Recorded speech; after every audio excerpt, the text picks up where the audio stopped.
Štai dar vienas epizodas. Prieš keletą savaičių mes turėjome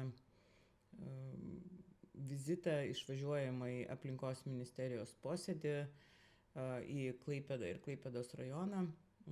Vieną iš epizodų pristatau apie tai, kaip mes visuomenininkai atradom nuo 17 metų įrodinėjom rajono savivaldybei apie tai, kad rajone yra neoficialus nuo tarybinių laikų padarytas Klaipėdos kartono sąvartynas. Tame sąvartyne buvo verčiamos gamybinės atliekos, nuotekų dumblas ir yra įtarimas dėl to, kad buvo ten ir galvaniniai dalykai metami iš Syriaus gamyklos. Užterštumas baisus ir aš jums pristatau posėdį būtent apie tai. Baisiausia šitoj situacijoje, kad savivaldybė ir darydama tyrimus kartu su UAB Hidrostatyba galų gale išdalino sklypus sąvartyno teritorijoje, o tuose išdalintose sklypuose daug metų buvo auginami maistiniai grikiai. Tarša baisi. Situaciją pamatysite ištraukoje iš posėdžio ir dabar mes tikimės, kad aplinkos ministerija inicijuos ekstremalios situacijos skelbimą Klaipėdos rajone, kad galima būtų išpirkti iš nukentėjusių žmonių sklypus ir kad šitas sąvartynas bus užkonservuotas ir toliau bus stebima tarša.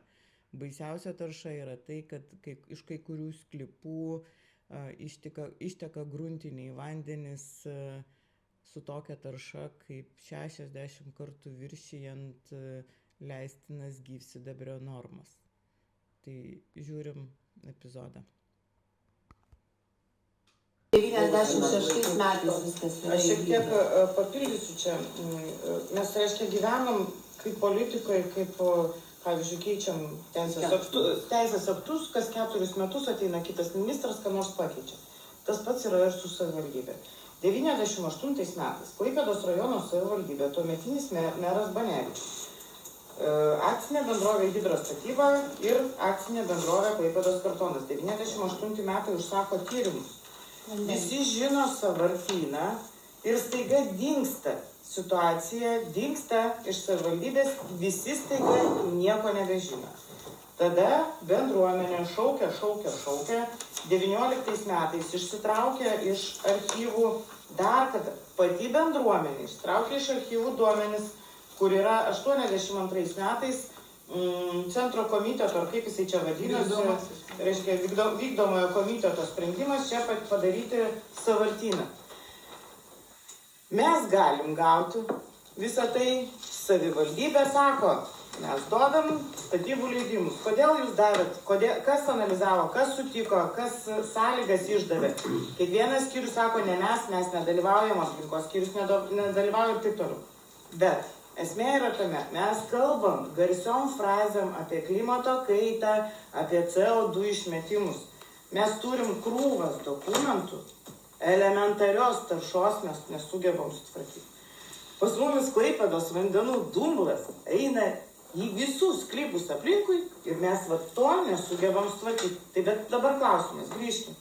Tai vis dėlto, ką mes darom, darbo grupė, kas prisims atsakomybę, paskui galima aiškintis. Bet sutvarkykim situaciją su gyventojais, nes jie dabar yra vieninteliai nukentėję ir nei savivalda, kuri turėtų pasirūpinti gyventojais, nei ministerijos ar politikai, čia situacija. Sprendimus priima ne gyventojai, o politikai. Tai čia. Savivalda žemės sklypų gyventojams tikrai nesuteiks.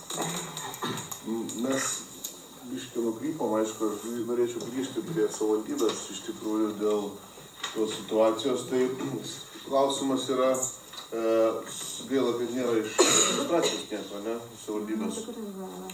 Čia turėtų, aš negaliu Jo, ne, jūs galėtumėte atsakyti tam tikrus klausimus. Bet aš manau, kad po susirinkimo tikrai mes susiformuosim klausimus papildomus ir pakviesim tikriausiai į šitą situaciją ir iš savivaldybės rajono administracijos. Gerbiamas Tomai, dar Vitalijus norėtų papildyti. Papildyti prie to visos situacijos, kaip mes tą mums nagrinėti. Ir savivaldybė kreipiasi ir bendruomenės, bet kokį mes kelią matom, iš tiesų sąvartynas yra uždarytas, kaip jis uždarytas, čia kitas klausimas, bet kad sklypai, privatus sklypai atsirado ant sąvartyno, tai yra, aišku, nedovanotina ir netoleruotina, tai kažkokios buvo įvykusios klaidos. Ir faktas tai, kad mes jau su savivaldybė, sakykime, taip bendradarbiaudami atradom, kur tos sąvartyno ribos, jau čia buvo tas tyrimas, savivaldybė padarė bendrojo plano korektūrą, kur jau užnešė konkrečiai sąvartyną kaip ribojantį faktorių, tai aišku, sklypų savininkams tai yra jau ribojantis faktorius kažką daryti, ar ne? Tai klausimas yra toks, kaip teisingai atlyginti savininkams galimus patirtus nuostolius arba išpirkti tą žemę.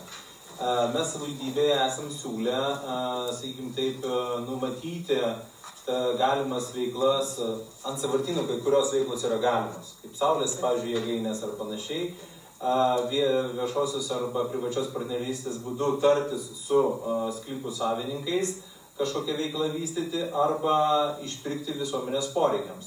Vėlgi teisingai kompensuojant dabartiniams savininkams.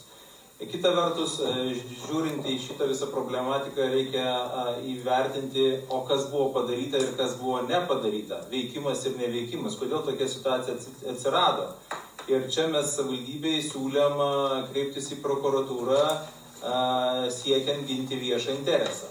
Tai pakol kas mes iš informacijos iš savivaldybės neturime, kokį jie sprendimą priėmė dėl kreipimosi į prokuratūrą, nes tai irgi labai svarbu tolimesniam kažkokiam eigos vystymuisi, ar, sakykime, išperkant, paimant visuomenės poreikiams, atrandant kaltus ir panašiai. Tai va tokia situacija dabartinė yra ir tokie galimi siūlymai, kurie mūsų buvo pateikti savivaldybėje, tačiau pakol kas savivaldybės mes neturim reakcijos. Taip, kai rašyta aplinkos ministerija, tai reiškia laukia keletą metų žemės ūkio paskirties, auginami grikiai, mes visi juos valgom, iš tikrųjų tyrimai yra padaryti, didžiuliai kiekiai yra sunkiųjų metalų ir mes sėdim ir laukiam, kad savivaldybė ausis įsikrapštys. Nu, suprantat, kas čia yra? Jūs aukščiau gal esate savivaldybės ministerija, o negu savivaldybė. Tai reiškia, gali daryti, ką nori ir jokios reakcijos nėra. Ir laukit, kol standartiškai 20 dienų atsakys atsakymą, bet 20 dienų neatsakė, į stalčių padėjom ir toliau gyvenam. O to tai palaukit. Dar tai palaukit, tai tas tame sklype yra didžiuliai kiekiai gyvsidabrio. Ką tai reiškia, gal gyvsidabris garuoja? Ar negaruoja jisai? Kaip jūs sakot, ką? Ir aplinkos projektų valdymo agentūra, tų sprendimų gali būti visokių ir užterštų teritorijų. Gal nėra tų sprendimų? Bet tol, kol jūs sprendžiat ką nors, rašotės ten ką nors, skelbimas pakabintas, komercinės paskirties sklypas parduodamas. Su statybų leidimu. Su statybų leidimu savivaldybė nieko nepadarė, kad jie... O raštas buvo, aš klausiu, kodėl jis tai neatmenas? Mes neturime galimybės, bet pagal bendrąjį planą S raidelę uždėjo, bet virš bendrojo plano S raidelė sąvartynų dar yra pramoninės teritorijos. Kitas dar dalykas, apie saulės baterijas kalbant, jūs įsivaizduojate, ten yra plavų, ten liuliuoja viskas. Ir statyti ten saulės baterijas, jums irgi reikia pagrindo. Tada reiškia, paimsim vėl užterštą gruntą, vėl nuvešim, kur nors padėsim. Tada su aplinkos apsaugos departamentu, kuris sako, mes turim tokius teisės aktus, o ne kitokius, pasirašysim, kad tą gruntą kažkokiu būdu ten su probiotikais išvalysim. Nu, tiesą pasakius, kur nors vėl bus išverstas. Ir viskas. Ir čia šitoj situacijai mes gaudom, kur jie statybų leidimai išduoti ir kur padėjo gruntą. Aišku, nuvežė į valstybinę žemę ir išvežė. Kas rašo skundus? Visuomenininkai, tai palaukit.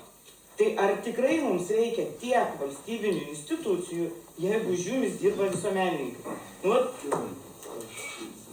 matau, kad puikia proga čia mes turim diskusijų, bet gal ne laikas, kaip aš sakau, barti viens kitą, o Bet tai ieškoti pažiūrėk, kiek sprendimų. yra popierio. Tai Lina, aš aš viską suprantu, suprantu, viceministrė yra nauja pastatyta, Tai- bet specialistai sėdi metų metais. Tai palaukit, tai didžioji dauguma aplinkosaugai. Tai dar kartą pasikartosiu, kas aukščiau yra ministerija ar savivaldybė? Mes čia, manau, Na. kad egzaminų nelaikysim. Tai nelaikysim, bet tai... Lina, greičiausiai ta ministerija Na. išsipirkti, jeigu, sakykime, kažkokiem kitiem poreikiam tai taikyti negali, tai galim ieškoti kažkokiu bendro kompromiso. Bendro Reikia spausti, žiūrėti. Tik tai aš norėčiau dar patikslinti informaciją dėl galimos taršos iš esamos situacijos. Ar, sakykime, dabar ta situacija yra stabili, ar vyksta tarša, ar nevyksta. Vat šito klausimo, kad suprasti tą situaciją. Nes jeigu vyksta pastovi tarša, tai yra vieni sprendimai, bet jeigu ten yra stabilu ir nieks nevyksta, yra kiti sprendimai. Jėzau, Aš Tomai, taip noriu gyvsidabris. patikslinti. Nu, Tomai, gyvsidabris. Ar tau sako, ką nors? Man gyvsidabris sako viską, bet jeigu Na. klausimas yra, ar vyksta tarša, ar nevyksta tarša. Monitoringo duomenimis Kas gali atsakyti šitą klausimą? atliekos yra užkastos po pusmetrio sluoksniu ir tikrai tyrimų rezultatai ekogeologinių rodo, kad tai yra užterštas tas gruntas. Ir tai yra tokia, tiksinti bomba, jeigu tas sklypo savininkas sugalvos kažką įsirengti, pasistatyti, kam nereikalinga leidimas. Tai yra, ar įsikasti šulmį, ar šiltnamį kažkokį statyti, ar pamatus kažkokius gilesnius ir jis pajudins tą gruntą, jis atkas taršą. Kol ten niekas nekasama, tai viskas yra stabilu. Aplinkos apsaugos departamentas informavo tiek savivaldybę, kad reikalinga užtikrinti teritorijos saugą.